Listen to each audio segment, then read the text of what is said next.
refusons-nous de t'aimer. Du sang de ton agneau, déversons-nous le flot des abondantes eaux de ton pardon.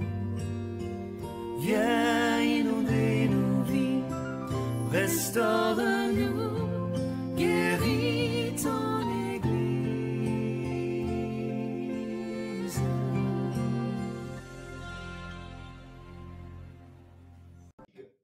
Et nous allons comparer ce que la Bible dit de ce que la science dit. Et nous voulons commencer sur un verset qui dit ceci. Nous trouvons ce verset-là dans Proverbe. Proverbe, le chapitre 3, le verset 20, dit que nous enseigne, nous donne des informations pour nous dire que c'est par la science, n'est-ce pas? Ce n'est pas forcément par la foi, mais c'est par la science.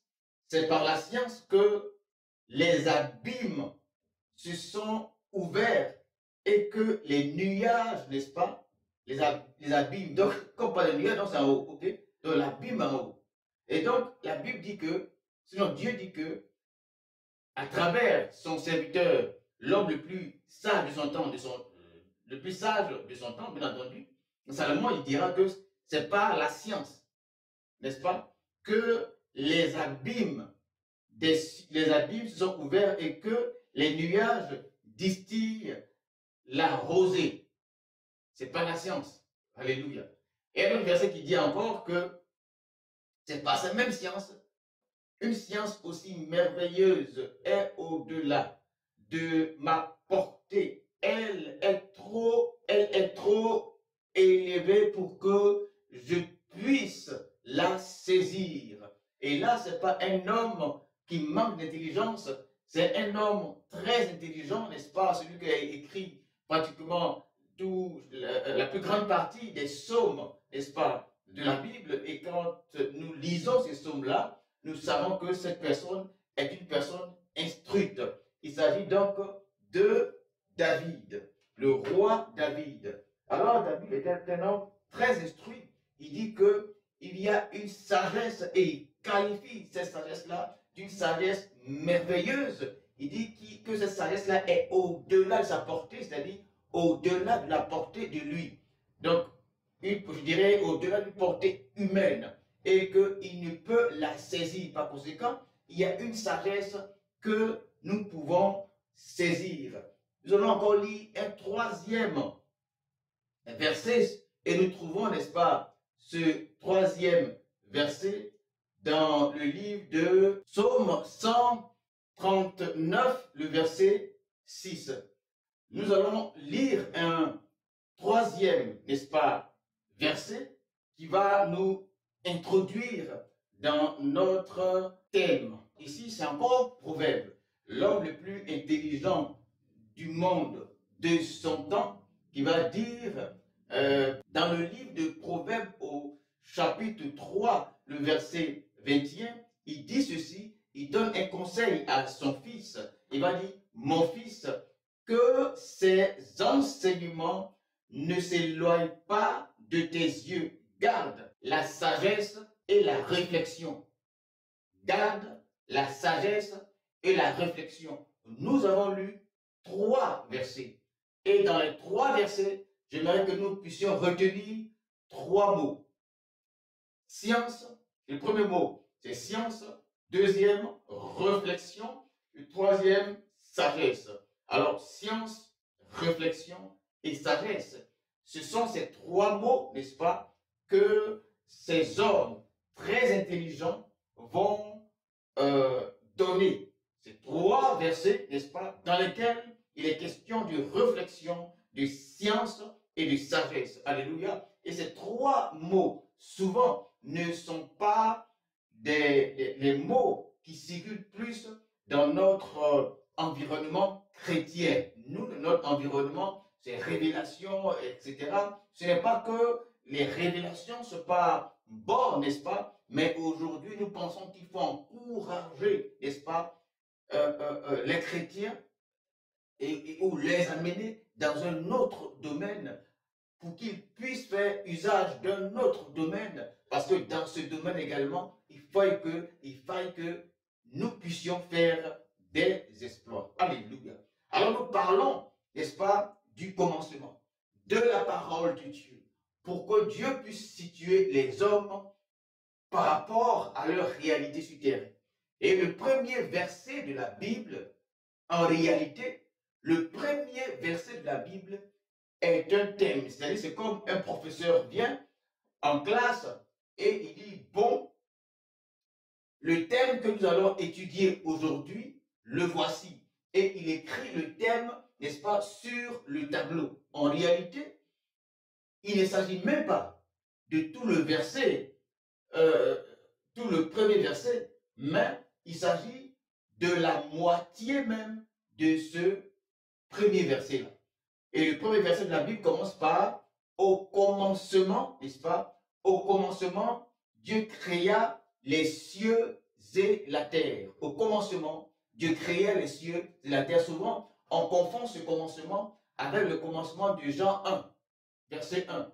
Au commencement était la parole était avec Dieu, la parole était Dieu, la parole était avec Dieu. Ici, nous avons deux commencements. Le commencement de Genèse, n'est-ce pas, est différent du commencement de Jean, chapitre 1er et le verset 1, parce qu'il y a eu plusieurs commencements. Je donne un exemple. Le premier jour était un commencement. Vous voyez? Le premier jour était un commencement. Mais avant le premier jour, il y a eu des commencements. Avant le premier jour, il y a eu d'autres commencements. Vous voyez? Par exemple, Proverbe, le chapitre 8 que nous avons cité, va nous parler d'autres commencements. Et là, c'est la sagesse, n'est-ce pas, qui va parler, la sagesse personnalisée parle et elle dit que elle, sagesse, elle était la première chose que Dieu va faire. Et cette sagesse, donc, va citer plusieurs choses que Dieu a faites, n'est-ce pas? Mais elle va dire, avant même les premières choses. Donc, il y a eu les premières choses. Donc, il y a plusieurs commencements de premières choses. Il va dire, avant ses premières œuvres, il n'a pas dit avant sa première œuvre, mais avant ses premières œuvres. Et donc, ces premières œuvres-là, il y en a combien? C'est-à-dire, il y a une première œuvre, il y a une deuxième œuvre, et il y a une troisième œuvre, etc., etc. Mais la sagesse dit, c'est avec moi. La sagesse que Dieu va commencer à faire les premières œuvres. Et la sagesse va continuer pour dire, avant même que Dieu ne fasse votre monde, ce monde-ci, avant que Dieu ne fasse les montagnes, les plaines, les vallées, avant que Dieu ne trace la surface de la terre, il parle de notre terre, avant que Dieu ne trace la surface de la terre, avant que Dieu ne mette des limites aux eaux, avant que Dieu ne crée le premier atome de la poussière qui va devenir votre monde, moi la sagesse, j'étais avant les premières œuvres. Donc, lorsque Dieu parle des premières œuvres, il parle de quoi? Les anges n'ont pas été créés, n'est-ce pas, sur notre réalité, notre monde. Donc, les anges ont été créés dans leur réalité. Et donc, quand Dieu dit, au commencement, Dieu créa les cieux et la terre, etc., comprenez que il y a dans ce que Dieu dit là, il y a les premières œuvres, les deuxièmes œuvres et les troisièmes œuvres. Je pense qu'il y a une chose qui est, à mon sens, facile, un peu facile à comprendre, c'est que vous remarquerez que Dieu va dire, Dieu a créé, le premier verset, au commencement, Dieu crée les cieux et la terre, n'est-ce pas? Ensuite, la terre était informe de vide. Lorsqu'on continue jusqu'au verset 5, nous allons nous rendre compte que Dieu a créé le ciel. Or, au premier verset déjà, Dieu nous dit que Dieu créa les cieux. En réalité, comme nous disons, la première partie du premier verset de la Genèse parle, n'est-ce pas, des premières œuvres. Cette partie-là dit, Dieu créa, au commencement, Dieu créa les cieux et la terre, n'est-ce pas? Mais on peut couper ce verset-là en deux, comme nous le disons, la première partie, c'est les cieux.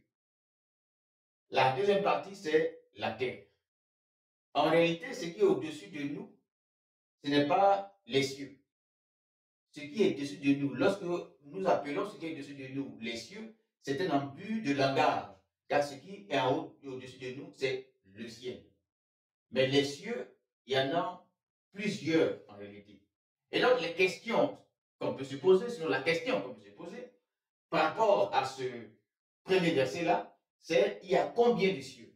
C'est vrai que nous, les chrétiens, la Bible n'énumère pas clairement le nom des cieux, mais nous pouvons avoir, étant donné que la Bible se médite, on fait des recherches, on fouille, et le Saint-Esprit également nous conduit. La Bible dit qu'il viendra et il va nous révéler, n'est-ce pas, ce que Jésus nous a dit, mais il ne nous a pas vraiment bien révélé dans le sens où, si Jésus nous avait dit les choses de façon très claire, le Saint-Esprit ne devrait plus venir pour nous éclaircir, pour nous révéler encore des choses. Mais c'est parce qu'il reste des choses à éclaircir que le Saint-Esprit vient aujourd'hui afin de nous éclaircir par rapport à ce qui est dit. Et le verset de Josué qui nous dit « méditer », je ne peux pas prendre un journal et puis je lis et je commence à méditer, n'est-ce pas, sur ce que le journal dit.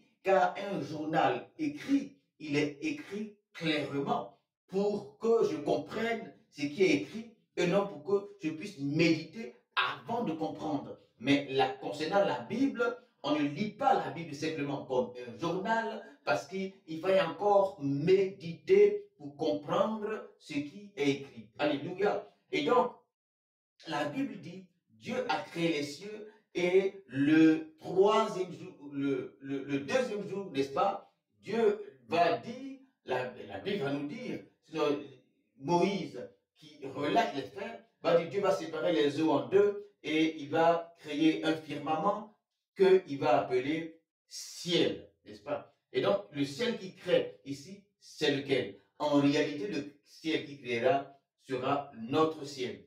Mais il faut dire que au commencement, lorsque Dieu créa les cieux, Dieu va d'abord créer un premier ciel. Après, il va créer un deuxième ciel et il va créer ensuite un troisième ciel. Parce que les cieux, en réalité, il y a trois cieux. Nous pouvons le démontrer à travers la parole de Dieu, mais nous pouvons également le démontrer à travers un certain nombre de passages. Il faut comprendre que les cieux veut dire les mondes. Le paradis est le monde de Dieu. Le paradis est le monde de Dieu quand Jésus dit « Mon royaume n'est pas d'ici, mais mon royaume est d'en haut », c'est-à-dire en haut, il y a un monde qui est le royaume de Dieu. Donc dans le monde dont Jésus parle, il y a bien entendu un ciel, mais il n'y a pas de terre, n'est-ce pas? Il y a plusieurs cieux, mais il y a une seule terre. C'est pourquoi il est dit, au commencement, Dieu créa les cieux et la terre. La terre, c'est quoi? La terre, c'est un genre de support pour nous les humains, parce que Dieu va faire notre corps avec la terre, précisément avec la poussière de la terre.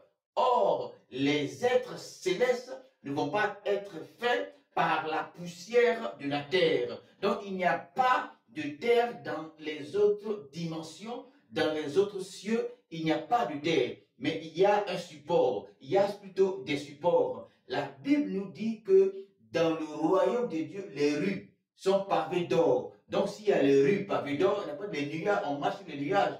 Bon, souvent, ce sont des images que nous présentons comme des gens qui marchent sur des nuages. Mais il y a des mondes. Le monde, par exemple, des sorciers est un monde. Et donc, si les sorciers ont un monde, alors Dieu, il a son monde.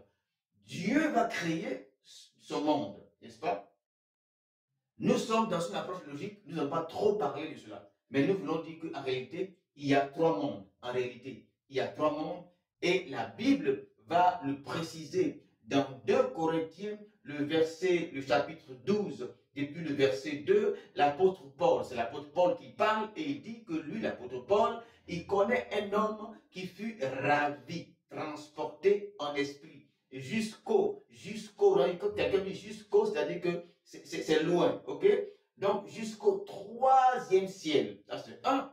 Et il va donner des informations, une précision pour nous donner à croire, n'est-ce pas, que ce troisième ciel-là, c'est la fin, n'est-ce pas, des cieux. Parce qu'il va nous dire que c'est là que se trouve le paradis de Dieu. Donc, quand nous parlons du paradis, là où Dieu se trouve dans son royaume au paradis, c'est au troisième niveau, au troisième étage, au troisième, n'est-ce pas, ciel que le paradis de Dieu va se trouver. Et nous ne croyons pas qu'au-delà de Dieu, il y a encore des cieux, des dieux.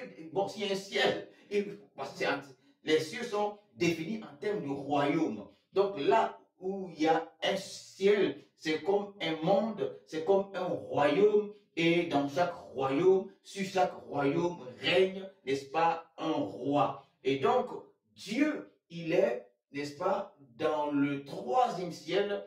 Et c'est pourquoi il dit que la gloire de Dieu, c'est de cacher les choses, et la gloire des rois. Donc, la gloire des rois, les rois, ce sont donc les êtres qui dominent dans une sphère. Alléluia. Et donc, Dieu va créer les êtres humains afin de régner ici-bas dans notre sphère. Donc, en réalité, il y a trois cieux.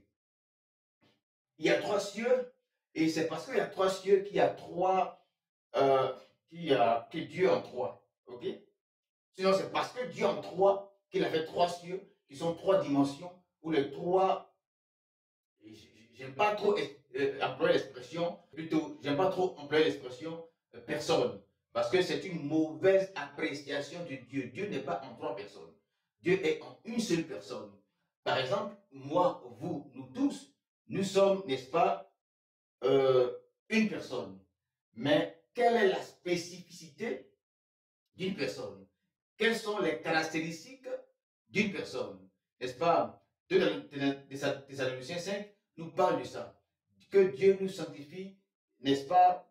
Lorsqu'il reviendra, il nous sanctifiera, n'est-ce pas? Dans tout notre être, esprit, âme et corps. Un être, esprit, âme et corps. Nous sommes faits à l'image de Dieu, en trois dimensions. Si l'être humain a un esprit, a une âme et un corps, c'est que Dieu également a un esprit, a une âme et un corps. Et ça, nous l'expliquons de façon très claire. La Bible est vraiment claire là-dessus. Et donc, le corps de Dieu, l'esprit de Dieu et l'âme de Dieu, Dieu a une âme. N'est-ce pas? Dieu a une âme. Et la Bible dit que Dieu a une âme. Ok? Ce n'est pas trois personnes. C'est plutôt trois parties. Donc, ces trois entités-là que je viens de citer, c'est l'équivalent des trois parties de l'homme. Ces trois parties-là sont pour Dieu ce que sont les trois parties des êtres humains. Si nous estimons donc que notre esprit est une personne, notre corps également est une autre personne, et que notre âme est aussi une autre personne, ok, donc estimons que l'esprit de Dieu est une personne, l'âme de Dieu est une personne, et le corps de Dieu est une personne. Effectivement que, bon, lorsque nous voudrions parler, n'est-ce pas, des trois dimensions de Dieu, nous allons présenter les versets et tout ce que la Bible dit concernant ces trois parties de Dieu.